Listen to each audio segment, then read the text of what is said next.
Good morning friends.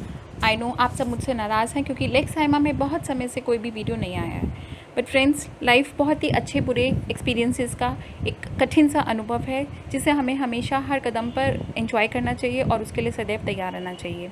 But don't worry, आज मैं बहुत अच्छी एक स्टोरी आपके सामने पेश करूंगी जो कि पॉजिटिविटी से भरपूर है और जो हमें ये बताती है कि हमें कैसे अपने नियर एंड डियर्स के साथ, हमें अपने नेबर्स के साथ, अपने फ्रेंड सर्कल के साथ, हमें अपने फैमिली मेम्बर्स के साथ, यानी कि जो भी हमारे चारों तरफ जिनसे हमारी ज़िंदगी बनी हुई है, जो हमारी ज़िंदगी का अभिन्न अंग है या जो हमें नहीं जानते बट फिर भी जिनसे हम मिलते रहते हैं समय समय पर, हमें कैसी वाइब्स उनके साथ एक्सचेंज करनी चाहिए। This story is all about. तो ये स्टोरी है एक सज्जन पुरुष की जो कि बहुत अच्छे से अपना काम करता था, लेकिन वो बड़ा परेशान रहता था। उसकी एक ही प्रॉब्लम थी कि वो खुश नहीं रहता और लोग उससे खुश नहीं रहते। तो एक बार उसने किसी एक महात्मा के बारे में सुना जो कि बहुत पहुँचे हुए महात्मा थे। वो उनके पास गया और बोला, महात्मा जी, मैंने सुना है आपके बारे में कि आप सबकी समस्या का समाधान करते हैं। तो मेरी भी एक समस्या है कि मैं जीवन में खुश नहीं रहता एंड मुझे भी लोगों से बहुत ज़्यादा खुशियाँ या बहुत अच्छा कुछ नहीं मिलता। सब मुझसे परेशान और नाराज़ रहते हैं। तो मेरी समस्या का समाधान कीजिए। जो महात्मा जी थे उन्होंने बोला कि ठीक है, तुम मेरे पास बहुत उम्मीदों के साथ आए हो, तो मैं पूरी कोशिश करूँगा तुम्हारी सहायता करने की। उन्होंने बोला, तुम जाओ और मार्केट से जाके एक बड़ा सा शीशा लेकर आओ। उसने बोला कि महात्मा जी, लेकिन शीशा और मेरी समस्या का समाधान वो कैसे संभव है? महात्मा जी ने बोला कि जाओ, मुझ पर विश्वास करो और एक शीशा लेकर आओ। वो व्यक्ति तुरंत गया और एक शीशा लेकर आया, काफ़ी बड़ा सारा शीशा, क्योंकि उसको अपनी समस्या को तुरंत समाधान चाहिए था। तो एक बड़ा सारा शीशा मैन हाइटेड लेकर आया और लाके उसने महात्मा जी की कुटिया में रख दिया। अब महात्मा जी को बोला उसने कि अब बताइए मैं क्या करूं महापुरुष? तो उन्होंने बोला कि अब तुम एक डंडा या कोई लाठी लेकर आओ जो कि इस शीशे को तोड़ सके, इस आईने को तोड़ सके। तो वो आश्चर्य में आ गया और बोला कि महात्मा जी, आप क्या कह रहे हैं? इतने पैसे खर्च करके, इतनी कठिनाई के साथ, इतनी मेहनत करके मैं उठाकर इस शीशे को आपकी कुटिया में लेकर आया और आप मुझे इसे तोड़ने को बोल रहे हैं। महात्मा जी ने बोला, करो तो सही जैसा मैं बोलता हूँ। तो वो बोला, ठीक है। बेचारा मरता क्या ना करता, गया और एक लाठी को जाके लेकर आया।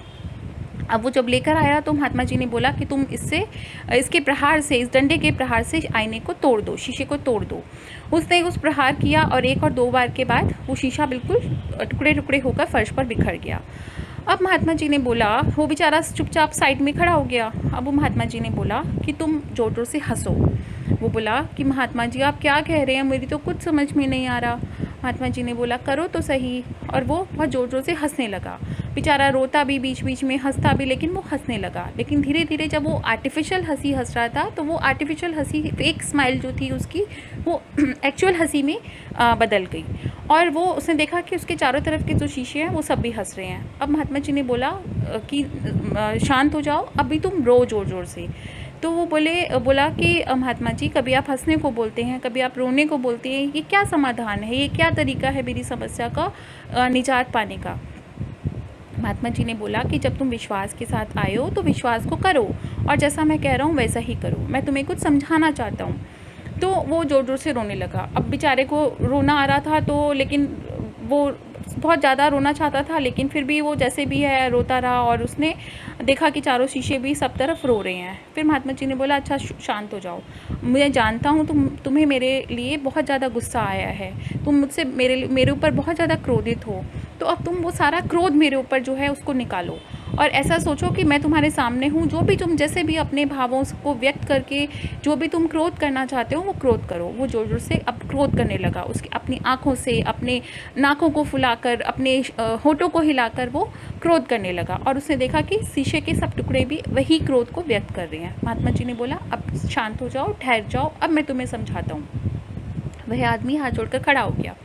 बोला, महात्मा जी, अब बताओ क्या करना है? बोले, देखो, तुमने देखा, जब तुम हंसे, जब तुम रोए, जब तुमने क्रोध किया, तो तुम्हारे चारों तरफ जो भी शीशे के टुकड़े पड़े थे वो सब भी वही सब तुम्हें दिखा रहे थे, वही सब तुम्हें दर्शा रहे थे। ऐसा ही है, हमारा जीवन एक आईना है। जो भी हम करते हैं वही हमें वापस मिलता है। Whatever we give we receive back. हाँ दोस्तों, ये बिल्कुल ठीक है। ज़िंदगी एक आईने के समान है, जो भी हम उसको देते हैं ना वही हमें वापस मिलता है। और इसीलिए जो भी हम अपने मित्रों को, हम अपने परिवार परिवार के लोगों को, हम अपने सगे संबंधियों को, अपने साथ काम करने वाले लोगों को, यहाँ तक कि अनजान भी अभी अगर हमें कोई रास्ते में मिलता है, कोई हमें मार्ग में मिलता है, कोई हमारा सहपाठी है, कोई हमारे साथ चलने वाला है, उसको भी हम जो जैसी वाइब्स देते हैं वही हमें वापस रिसीव बैक होती है। And this is the eternal rule of life. तो महात्मा जी ने उसको यही समझाने की कोशिश करी और उसको एकदम से याद आया कि हाँ, वो अभी जब शीशा लेने जा रहा था तभी भी उसे एक पथिक मिला जो कि बहुत ही ज़्यादा मतलब उससे जल्दी में जा रहा था और उससे टकरा गया, जिससे कि उन दोनों को में टक्कर हो गई। लेकिन उसने बड़ी विनम्रता के साथ उस व्यक्ति से माफ़ी मांगी, लेकिन ये व्यक्ति क्योंकि अपनी परेशानी में उलझा हुआ था, उसने उसको बुरा भला बोला। तो वो जो पथिक था उसने भी उसको गुस्से में ही वापस रिप्लाई किया और बोला कि मैं तुमसे माफ़ी मांग रहा हूँ अपनी टकराने के लिए, अपनी ठोकर के लिए, बट तुम फिर भी मुझे उल्टा सीधा बोल रहे हो। तो उन दोनों के बीच में छोटी सी नोक झोंक हो गई। हालांकि वो एक दूसरे को नहीं जानते थे, उनका दूर दूर तक कोई रिश्ता नाता नहीं था, बट फिर भी उसको एक कटु अनुभव हुआ और वो वापस आया। ऐसे ही उस व्यक्ति को याद आया कि 2 दिन पहले उसके मित्र से एक छोटी सी बात पे, एक छोटे से काम के मुद्दे के ऊपर, एक छोटे से इशू के ऊपर कैसे उसके साथ छोटा सा झगड़ा हो गया था, जिससे वो पूरा दिन अशांत रहा था। अब उसे याद आया कि हाँ, मैं बहुत परेशान रहता था और मैं किसी की बात को समझने की कोशिश नहीं करता था, हमेशा अपनी अनहैप्पीनेस ही लोगों को बांटता था।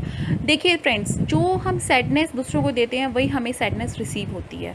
तो ये महात्मा जी ने उसको समझाने की कोशिश करी और उसके बाद वो समझ के उसको अंदर से इतना हल्कापन लगा और उसने बोला कि हाँ महात्मा जी, आप जो कह रहे हैं वो सही है, शायद यही मेरी गलती है कि मैं हमेशा परेशान रहता हूँ, बिना किसी कारण के, बिना किसी बहुत बड़ी वजह की वजह से भी मैं परेशान रहता हूँ। लेकिन अब मैं इसको समझने की पूरी कोशिश करूँगा और मैं इस नियम को जीवन में उतारने की कोशिश करूँगा कि जो हम देते हैं वही हमें रिसीव होता है, वही हमें वापस मिलता है।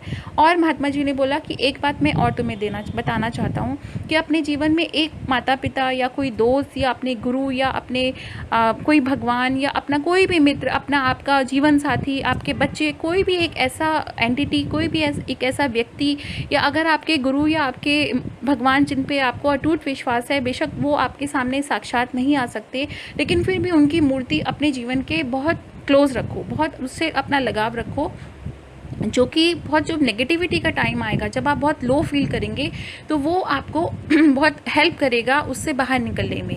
एंड दोस्तों, ये बिल्कुल अच्छी बात है, ये बिल्कुल ठीक बात है। हम हर किसी से अपनी नेगेटिविटी या अपनी परेशानी, अपनी लो फील्स को शेयर नहीं कर सकते, क्योंकि उससे हमें कोई रेमेडीज़ या कोई उपाय नहीं मिलेगा।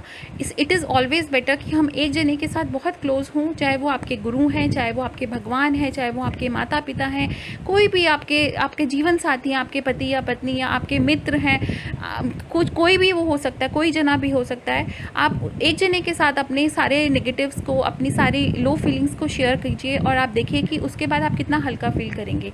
आई एम टेलिंग यू, अपनी नेगेटिविटी हर एक से मत शेयर कीजिए, ऑलवेज़ पॉजिटिविटी सबके साथ शेयर कीजिए। दोस्तों, मैं साईं बाबा में बहुत आस्था रखती हूँ और वो मुझे समय समय पर मेरा मार्गदर्शन करते हैं और मुझे हमेशा लगता है कि वो मेरे साथ हैं।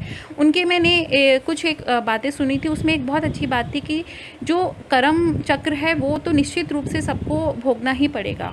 जितना हम उससे भागेंगे ना, उतना हम उलझते जाएंगे, और जितना हम उसको भोगेंगे उतना हम सुलझते जाएंगे। तो क्यों ना उसको भोग कर इसी जन्म में अपने सारे जो अकाउंट्स हैं उसको क्लियर किया जाए।